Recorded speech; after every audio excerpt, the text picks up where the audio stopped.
Not today, man. Not feeling it today at all.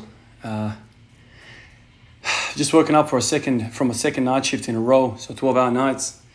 It wasn't really a bad sleep at all, this second night shift. Got around 6 hours of sleep. It was interrupted with all the breaks and whatnot, as it usually is when you sleep throughout the day, with heaps of distractions and distractions and all sorts. But I came in here and I was expecting to hit 180 for 5x5. That's probably wishful thinking because of, the nights and lack of everything really. Last time I ate was at midnight last night, and right now it's at 5 o'clock, 5 p.m.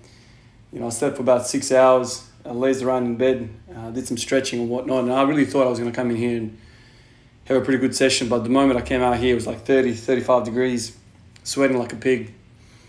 And just feeling heaps dizzy, man. Feeling really dizzy, lethargic, really weak. The bar felt like crazy today, so heavy.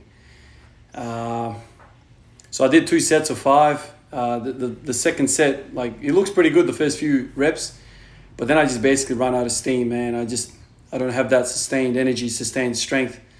That 5th rep on the second set, I decided to call it a day. It was just too slow, and I don't need to be putting myself through such a hard session with such circumstances. So I decided to kind of pull the plug and call it there. But, these last 2 night shifts, I went in with a 5x5, 180, and I finished the night, these 2 nights with, 2 sets of 5 at 180. So I've been feeling really good. Like last few weeks that I've been kind of pushing these 5s, I've been feeling really good and really strong, and it's kind of been... I've been recovering really well between sessions. So I've been kind of hitting them every other day.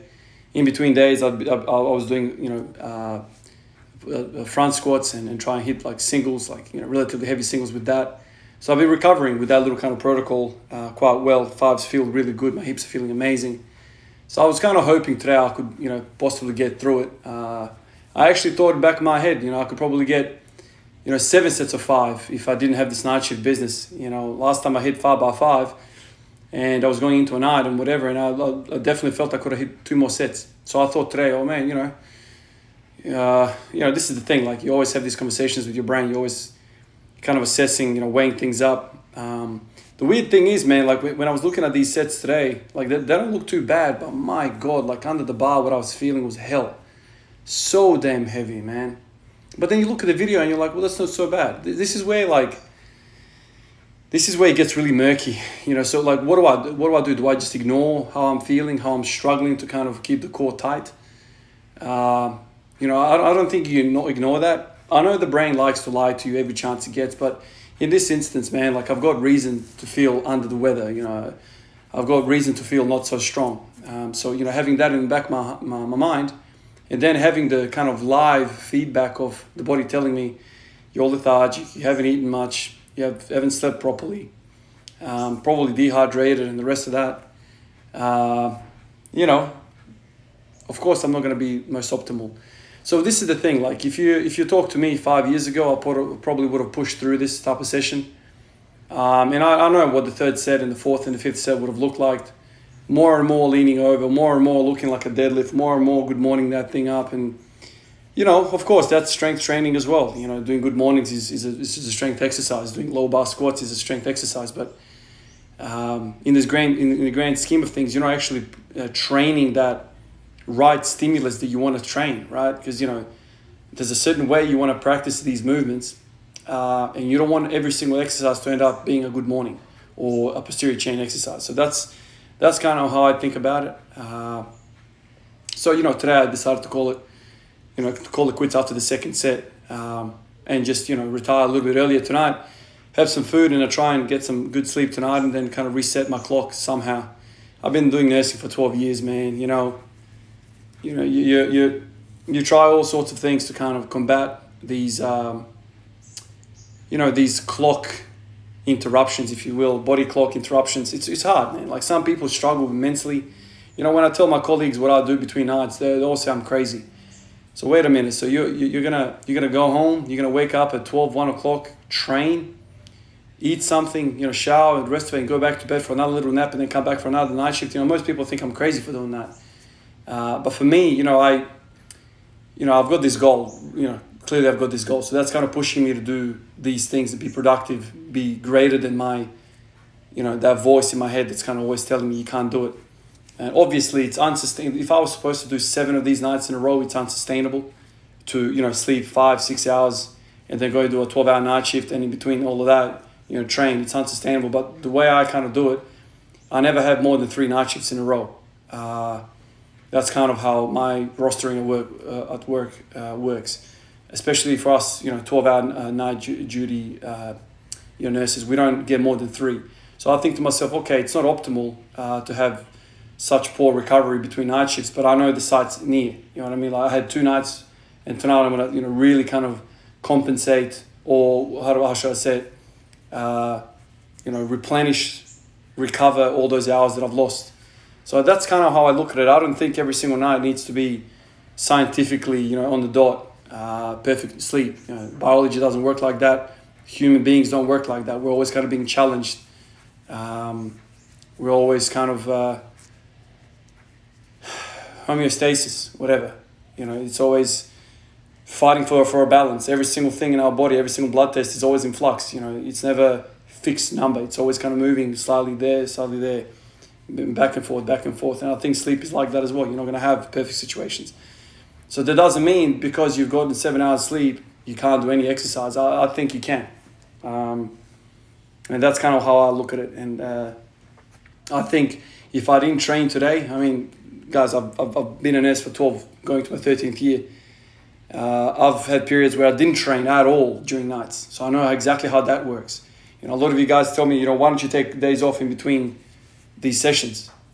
I wasn't born into squat every day, man. Like I've done other things. I've only done this for two something years.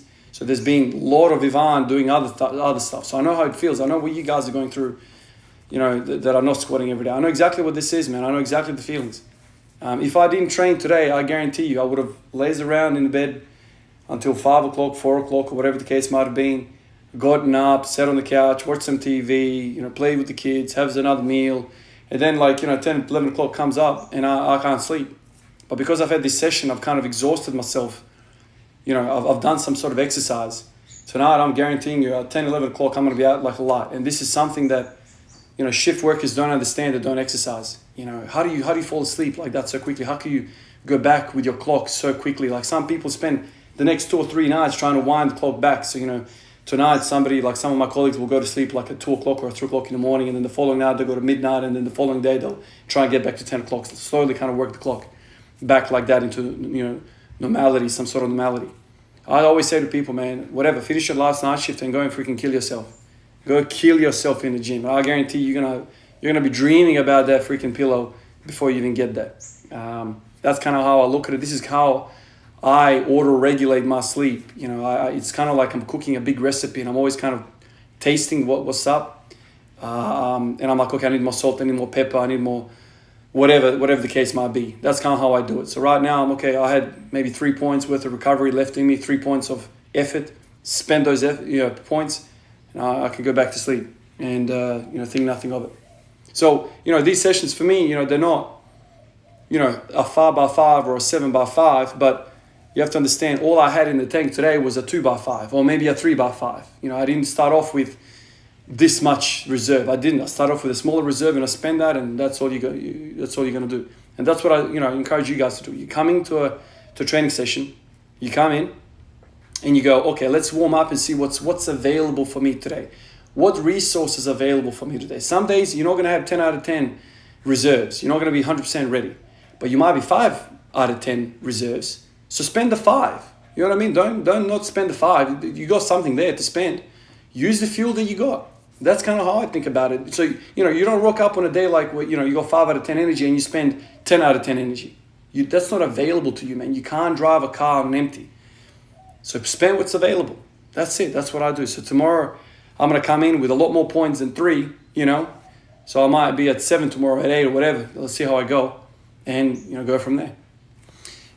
2 more names to the Patreon list: Callie, Burke, and Danny. Appreciate you fellas. Like I always say, each of these names that I mention every single video, they mean a lot to me, man. You guys really mean a lot to me, and I'm always in awe every time I look at the Patreon app and somebody's put their name on, somebody's going out of their way to support me.